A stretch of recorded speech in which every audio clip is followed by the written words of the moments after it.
Gênesis 3. Pai amado, nós nos colocamos diante da Tua presença com temor, gratidão e dependência. Tu és santo, justo, eterno e soberano sobre todas as coisas. Antes mesmo da criação do mundo, Tu já eras Deus. Nada te surpreende, nada foge do Teu controle e toda a história aponta para a Tua glória. Obrigado porque podemos abrir a Tua palavra mais uma vez. Obrigado pela vida, pela misericórdia renovada nesta manhã, pelo sustento diário e pela graça que nos alcança mesmo sendo tão falhos. Obrigado porque o Senhor não se revela apenas através da criação, mas também através das Escrituras, permitindo que conheçamos Teu caráter, Teus caminhos e o Teu plano de redenção. Pai, ao iniciarmos a leitura de Gênesis 3, nós reconhecemos nossa total necessidade de Ti. Este é um capítulo profundo, doloroso e ao mesmo tempo cheio de esperança. Nele veremos a queda do homem, a entrada do pecado no mundo e as consequências da desobediência, mas também veremos os primeiros sinais da Tua promessa de redenção. Pedimos que o Teu Espírito Santo nos conduza durante essa leitura, que não seja apenas um exercício intelectual, mas um encontro verdadeiro contigo. Dá-nos discernimento para compreender o texto, humildade para reconhecer os nossos próprios pecados e sensibilidade para enxergar Cristo mesmo nas primeiras páginas da Bíblia. Guarda o nosso coração de interpretações superficiais, distrações e orgulho, que possamos ouvir a Tua voz acima de qualquer outra. E que aquilo que estudamos hoje produza transformação real em nossa vida, levando-nos ao arrependimento, à fé e à confiança no Senhor. Entregamos este momento em Tuas mãos, que tudo seja para a Tua glória, em nome de Jesus. Amém. Bom, eu vou fazer a leitura da Bíblia e, enquanto isso, abra sua Bíblia, faça a leitura e nos encontramos daqui a pouco. E aí, pronto para mais um projeto de leitura? Devocional com leitura cronológica da Bíblia. Aqui no Ela Lê Livros.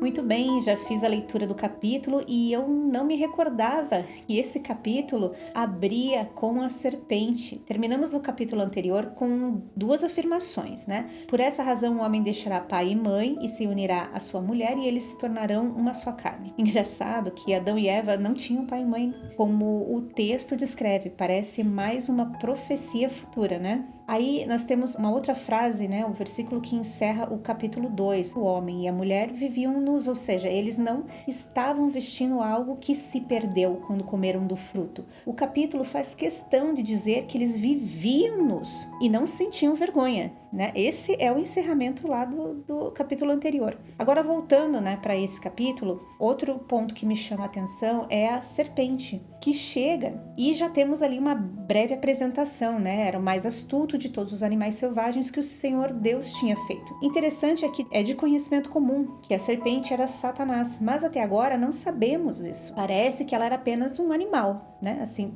como outro de toda a criação. E como isso evolui para o conhecimento de quem era a serpente? Vamos dar uma olhada nessa questão também, né? E a serpente inicia o capítulo com uma pergunta: foi isto mesmo que Deus disse? Não comam de nenhum fruto das árvores do jardim? E olha que interessante, a serpente perguntou para Eva, né? Já que a instrução não havia sido dada a ela, mas sim a Adão. A Eva, ela só repete, ou seja, ela vende o peixe que ela comprou de Adão e a serpente então entra com uma nova afirmação: certamente não morrerão. Deus sabe que no dia em que dele comerem, seus olhos se abrirão e vocês serão como Deus, conhecedores do bem e do mal. A serpente agora contradiz Deus e é interessante porque sabemos que Deus andava pelo jardim. No decorrer desse capítulo está descrito, ou seja, Eva conhecia Deus também. Ela poderia ter perguntado para Deus, conversado com Adão, mas o texto prossegue com o pensamento de Eva. Quando a mulher viu que a árvore parecia agradável ao paladar, era atraente aos olhos e, além disso, desejável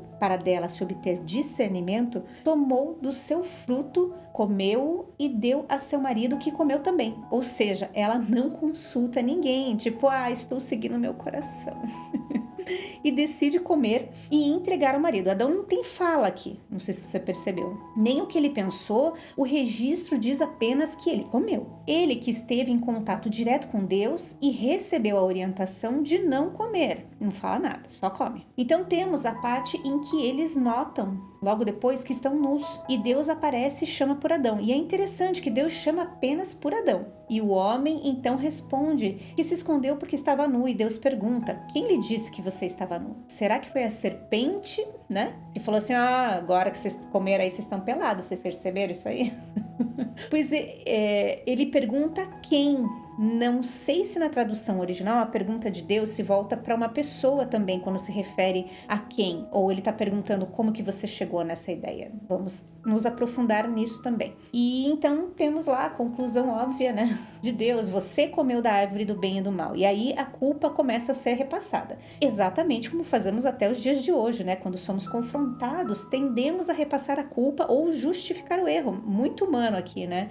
A posição de Adão e Eva, assim, no sentido de nós pecadores. Aí, seguindo o texto, tem as punições, as consequências da ação, a começar pela serpente. Podemos explorar mais essa afirmação aqui, né, em que ele diz: porém inimizade entre você e a mulher, entre a sua descendência e o descendente dela. Este lhe ferirá a cabeça e você lhe ferirá o calcanhar. Depois vem a mulher. Sobre a gravidez, é simples de entender a questão do parto, mas eu queria explorar mais esse trecho aqui, né, que ele diz: seu desejo será para o seu marido e ele a dominará. E por fim, o homem, né, que fala sobre o alimento e principalmente a mortalidade do homem. Para o pó voltará. Terminado a declaração de Deus, Adão nomeia sua mulher. No capítulo anterior, ele tinha nomeado toda a criação e agora ele finaliza o último ato dentro do jardim, nomeando Eva antes da expulsão. Podemos explorar esses versículos, né? E porque na próxima fala, Deus, ele está falando num sentido meio plural, e algumas pessoas acham que Deus estava falando com os anjos, outros acham que ele diz nós porque ele está se referindo à Trindade, e a frase é essa aqui: agora o homem se tornou como um de nós, conhecendo o bem e o mal. Não se deve, pois, permitir que ele também tome o fruto da árvore da vida e o coma, e viva para sempre. E por fim, o capítulo termina com o jardim fechado e os querubins ali guardando o jardim. E temos aqui um capítulo triste, né? Com um final melancólico. Mas vamos passar então as minhas anotações. Vamos explorando o que esse capítulo nos traz. Então, Gênesis 3, ele é um capítulo extremamente denso porque ele não apenas narra a queda, ele estabelece praticamente toda a estrutura da história bíblica, dali em diante. Nós temos pecado, culpa, vergonha, separação, morte, promessa de redenção e esperança futura, né? Então, vamos seguir exatamente nessa linha aqui. Eles estavam nus lá no final de Gênesis 2, né? Que prepara o choque para Gênesis 3. Então, lá ele já anunciava, eles estavam nus e não sentiam vergonha. O texto termina enfatizando inocência, transparência, ausência de culpa. Não existe medo, autoproteção, vergonha ou necessidade de esconder-se. O homem e a mulher estão completamente expostos um do outro e diante de Deus, e isso não produz sofrimento algum. Então, no capítulo 3, começa imediatamente com a serpente, né, ou mais a serpente, dependendo de qual é a sua tradução, e é quase cinematográfico. A paz do Éden é interrompida por uma voz externa. E isso é importante porque o mal não nasce dentro da criação originalmente boa de Deus, como algo criado por ele. O pecado entra como corrupção, distorção e rebelião. E aí você pode estar se perguntando: mas não foi Deus que criou a serpente? Sim, e essa é exatamente uma das grandes questões teológicas que já surgem logo no início de Gênesis 3 aqui. O texto, inclusive, faz questão de dizer: a serpente era o mais astuto dos animais selvagens que o Senhor tinha feito. Ou seja, a serpente, enquanto criatura, foi criada por Deus. Então precisamos separar duas coisas: a criação da criatura e a corrupção / malignidade associada à rebelião. Na visão cristã histórica, Deus criou tudo originalmente bom. O próprio Gênesis 1 repete: e viu Deus que era bom. Portanto, Deus criou os anjos, criou os seres espirituais, criou os animais, criou a criação sem mal moral. Mas algumas criaturas caíram em rebelião, e é aí que entra Satanás. A Bíblia não descreve detalhadamente quando Satanás caiu, porque o foco principal das Escrituras nunca é contar a biografia do diabo. Mas, ao longo da revelação bíblica, entendemos que Satanás era uma criatura criada, não eterna, não rival equivalente de Deus e tornou-se rebelde. Ou seja, o mal não é uma coisa criada como substância independente. Na tradição cristã, especialmente influenciada por Agostinho, o mal é entendido mais como a corrupção do bem, a distorção, a privação da ordem correta. Um exemplo simples: ferrugem corrói o metal. Câncer corrói as células, a mentira corrói a verdade, o mal parasita o bem criado. Então, Deus cria a criatura boa, a criatura se rebela, o pecado corrompe. Agora, existe um mistério difícil aqui, né? Se Deus é soberano, por que ele permitiu a possibilidade da queda? E a Bíblia não responde isso completamente de forma filosófica. Ela afirma simultaneamente: Deus é soberano, Deus não é o autor do pecado,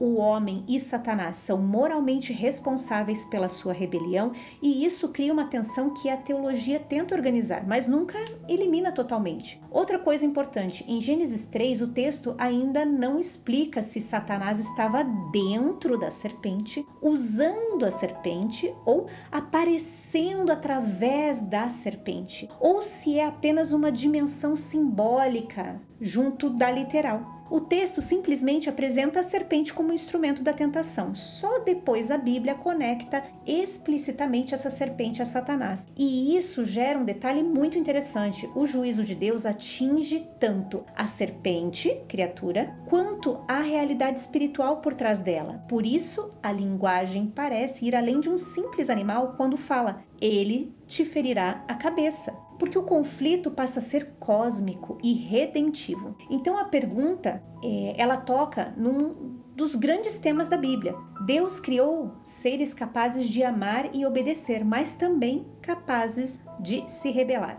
Em Gênesis 3, encontramos justamente o desastre desta rebelião. Agora voltando, para minhas anotações, que Adão e Eva não tinham pai e mãe quando foi dito que eles tinham que sair, da sua casa e deixar pai e mãe. E que isso parecia mais uma declaração profética do que uma declaração explícita para Adão e Eva ali naquele caso. E sim, é quase uma declaração profética lá no capítulo anterior e normativa para toda a humanidade futura. O texto não está apenas descrevendo Adão, está estabelecendo o padrão da instituição do casamento humano dali em diante. Jesus, inclusive, cita esse texto em Mateus 19, quando fala sobre o casamento. Ou seja, Gênesis 2 já olha para além do Éden, retornando lá na serpente. O texto, inicialmente, ele aparece apenas como um animal extremamente astuto. E isso é fascinante porque a revelação bíblica ela é progressiva. Em Gênesis, ainda não sabemos a explicação completa sobre Satanás. O leitor original vê apenas uma criatura astuta que distorce a palavra de Deus, semeia dúvida, contradiz Deus e conduz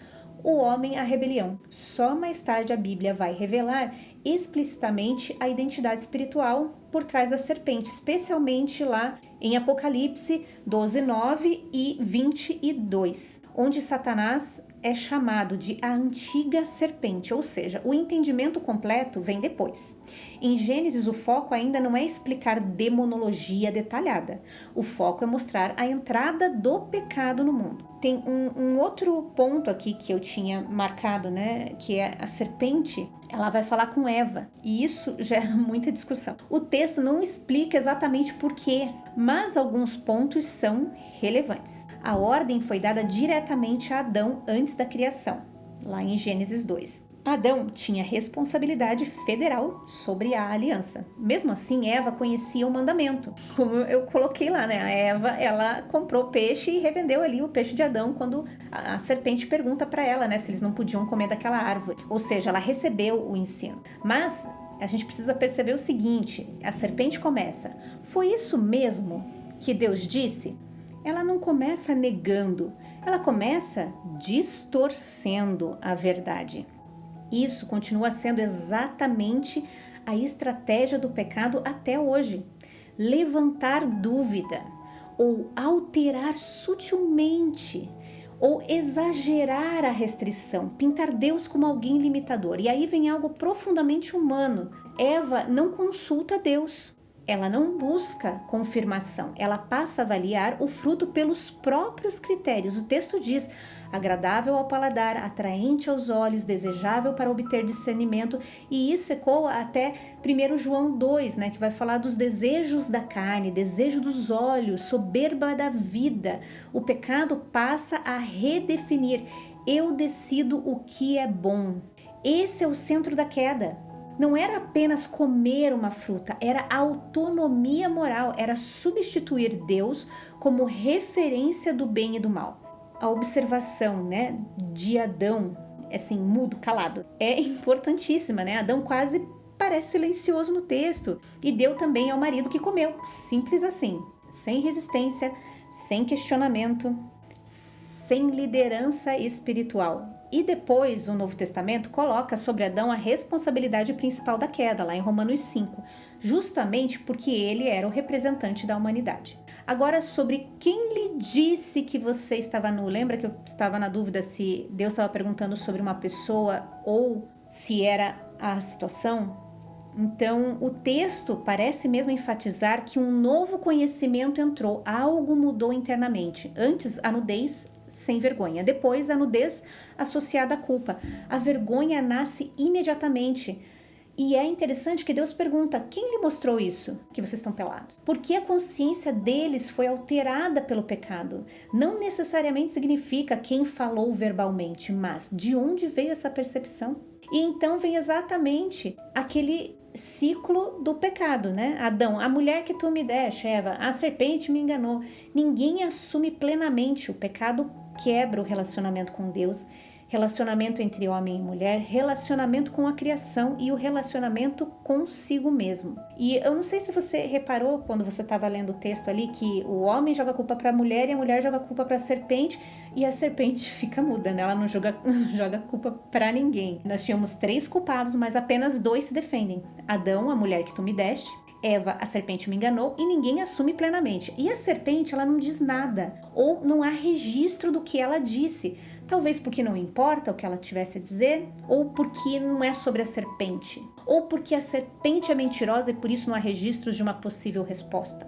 Ou nem foi lhe dado o direito de resposta. E aí, refletindo então sobre tudo, né, eu acho que esse capítulo ele também nos lembra de que não apenas o pecado alterou a relação homem e mulher, alterou a relação da humanidade com Deus, mas o mundo foi quebrado. O mundo que vivemos não é o mundo como Deus originalmente criou. E isso se conecta com aquilo que nós falamos, né? Que a queda não afetou só os 3 envolvidos ali na rebelião que receberam o julgamento, mas toda a criação. O pecado entrou no mundo e se entendermos isso, acho que fica mais fácil a gente observar e aceitar, né? Mas no fato de entender por que existem injustiças, né? Por que pessoas boas sofrem nesse mundo, por que há morte de inocentes, guerras, agressões, violência. E isso acaba respondendo, né, aquela pergunta: onde está Deus nisso tudo? Mas quando entendemos que estamos vivendo em um mundo caído, de alguma forma nós seremos influenciados, moldados ou até afetados por esse mundo que também sofreu com o pecado. Gênesis 3, ele nos impede de olhar para o mundo como se ele estivesse funcionando exatamente da forma como Deus originalmente criou. Há uma ruptura real na criação. É isso que nós vemos aqui em Gênesis 3, né? Isso não significa que Deus perdeu o controle. Pelo contrário, a Bíblia continua afirmando sua soberania, mas significa que estamos vivendo em um mundo marcado pela consequência do pecado. E acho muito importante que pensarmos que ele não afetou só os 3 envolvidos lá na sentença. Porque às vezes existe a ideia simplista de se algo ruim aconteceu, é porque aquela pessoa específica fez algo ruim. Mas a Bíblia mostra que existe também uma dimensão coletiva e cósmica da queda. A terra foi afetada, a criação foi afetada, os relacionamentos foram afetados, o corpo humano foi afetado, a história humana foi afetada. Por isso, até pessoas justas sofrem doenças, perdas, tragédias, violência, guerras e injustiças. Não necessariamente porque cometeram cometeram um pecado específico que causou aquilo diretamente, mas porque todos nós vivemos dentro de uma criação quebrada. Isso ajuda muito a responder aquela pergunta: onde está Deus quando o mal acontece? Quando você vê casos assim de barbaridade que é feita com criança, com bichinhos ou com idosos, com pessoas que não conseguem se defender ou com pessoas justas. E a gente se pergunta: cadê Deus? Deus, você não está vendo isso? E Gênesis nos mostra que o mal não é a intenção original da criação. Morte não era o plano original, violência não era o plano original, separação não era também o plano original. Essas coisas entram na história humana através da queda. E ao mesmo tempo a Bíblia não apresenta Deus como indiferente ao sofrimento desse mundo caído. Pelo contrário, Deus procura Adão no jardim, promete redenção, acompanha a história humana e finalmente entra Ele mesmo na história em Cristo, e isso é profundo. O cristianismo não apresenta um Deus distante, observando o sofrimento de longe. Ele entra no mundo quebrado, sofre nele, é ferido nele, chora nele e morre nele. E isso conecta muito com Romanos 8, quando Paulo fala: toda a criação geme, como se o mundo inteiro estivesse carregando as marcas da ruptura do Éden enquanto aguarda a restauração. E aí, de alguma forma, nós seremos influenciados então, moldados ou até atacados por essa consequência, porque ninguém atravessa um mundo caído intacto. Todos nós carregamos marcas emocionais, físicas, espirituais, relacionais, mesmo os fiéis, mesmo os justos, mesmo aqueles que amam a Deus, mesmo o próprio Deus não passou intacto dentro desse mundo. A diferença não é a ausência de sofrimento, a diferença é que agora existe esperança dentro dele. E talvez seja exatamente por isso que Gênesis 3 é tão importante. Ele não apenas explica porque o mundo está quebrado, ele também começa a explicar porque ainda existe esperança apesar disso tudo. Bom, acho que conseguimos percorrer bem esse capítulo 3. Muito bem, acho que agora podemos seguir para a aplicação deste capítulo 3 de Gênesis, porque de certa forma esse capítulo explica toda a experiência humana. Nós nos reconhecemos nele o tempo inteiro. A queda não é apenas a história de Adão e Eva, é a nossa história também. A primeira aplicação talvez seja justamente a forma como o pecado entra. A serpente não chega obrigando, ela começa levantando dúvidas sobre a palavra de Deus. Foi isso mesmo que Deus disse? E isso continua extremamente atual. Muitas vezes o afastamento de Deus não começa com uma rebelião escancarada, mas com pequenas distorções. Relativizar o pecado, reinterpretar aquilo que Deus disse, colocar nossa percepção acima da palavra, decidir por nós mesmos o que é certo e errado. Gênesis 3 nos lembra que toda vez que o homem tenta ocupar o lugar de Deus como autoridade moral, o resultado inevitável é a destruição. Outra aplicação fortíssima é sobre autonomia. Eva olha agradável ao paladar, bonito aos olhos, desejável. Ela passa a definir a realidade a partir do próprio desejo. E nós fazemos exatamente o mesmo quando os sentimentos se tornam nossa autoridade, desejos se tornam justificativa, vontade pessoal se torna verdade absoluta. O pecado sempre vende a ideia de independência. Você será como Deus. Mas o resultado nunca é libertação verdadeira, é vergonha, culpa e separação. Também é impossível não perceber como o pecado destrói relacionamentos. Imediatamente após a queda, o homem se esconde de Deus. Culpa a mulher, a harmonia do casamento é quebrada, a criação se torna hostil. O pecado nunca permanece individual, ele se espalha, afeta famílias, relacionamentos, trabalho, emoções e toda a criação ao redor. Outra aplicação muito profunda, o homem continua tentando costurar folhas de figueira até hoje. Tentamos cobrir culpa, vazio, vergonha, pecado, insegurança com aparência, desempenho, religião externa, sucesso, aprovação humana, mas nada disso realmente resolve o problema do coração. Gênesis 3 mostra que a cobertura definitiva precisa vir de Deus, e isso aponta diretamente para Cristo, porque no final, nossa esperança não está na nossa moralidade, no nosso esforço, nem na nossa capacidade de consertar a queda. Nossa esperança está no descendente prometido que pisaria a cabeça da serpente. Esse capítulo também nos lembra que o mundo quebrado em que vivemos não é o mundo que Deus originalmente criou. Dor, morte, medo, doenças, injustiça, sofrimento, conflitos, tudo isso é consequência da ruptura causada pelo pecado. Mas Gênesis 3 3 não termina apenas com a expulsão, termina também com promessa, e isso é precioso. A Bíblia inteira dali em diante passa a contar como Deus está trazendo o homem de volta. Então talvez a grande aplicação seja: nós vivemos entre dois jardins, perdemos o Éden em Gênesis, mas a história termina com a nova criação, lá em Apocalipse, onde a árvore da vida reaparece e Deus volta a habitar com o seu povo. E somente em Cristo esse caminho é reaberto. Por isso Gênesis 3 é triste, mas não desesperador. A queda é profunda, o pecado é real, as consequências são devastadoras. Cabe a nós pensarmos: onde eu estou alterando a palavra de Deus para que se encaixe na minha vontade? Ou quantas vezes eu acho que eu consigo resolver o problema e a salvação está nas minhas obras e não em Cristo, que é o nosso Salvador? Fica aí essas reflexões. Podemos então seguir com uma oração final. Pai amado, hoje encerramos este momento diante da Tua presença com o coração quebrantado e grato. Obrigada pela Tua palavra, porque ela é viva, profunda e verdadeira. Obrigada porque mesmo em um capítulo tão triste como Gênesis 3, ainda conseguimos enxergar a Tua graça, a Tua misericórdia e a Tua promessa de redenção. Senhor, nós reconhecemos que vivemos em um mundo caído, um mundo marcado pela dor, pelo pecado, pela injustiça, pelo medo e pela morte. Muitas vezes olhamos ao redor e também para dentro de nós mesmos e sentimos o peso dessa ruptura. Quantas vezes tentamos nos esconder como Adão e Eva? Quantas vezes tentamos costurar nossas próprias folhas para cobrir culpas, feridas e vergonhas? Mas obrigado porque o Senhor continua vindo ao nosso encontro.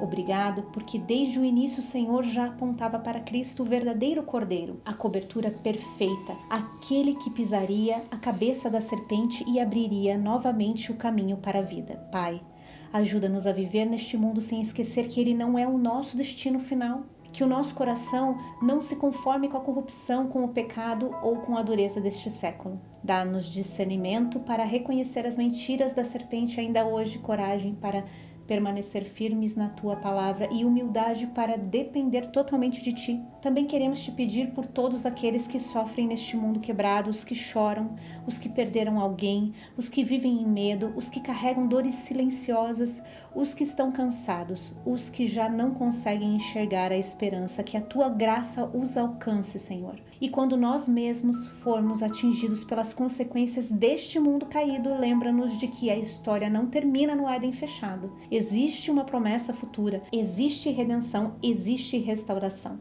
existe uma nova criação preparada pelo Senhor. Obrigada por este estudo, por cada reflexão e por tudo aquilo que o Senhor ministrou ao nosso coração hoje, que a Tua palavra permaneça viva dentro de nós ao longo deste dia, em nome de Jesus. Amém. Você acabou de acompanhar o meu devocional pessoal, minha oração, a maneira como eu medito e reflito sobre as questões da Bíblia e como eu procuro aplicar o texto no meu dia a dia. Se surgirem dúvidas, busque aprofundamento em boas fontes de estudo ou na sua igreja, relembrando que comentários são bem-vindos, sempre com respeito. Por hoje é isso e nos encontramos no próximo áudio. Fique com Deus e até lá!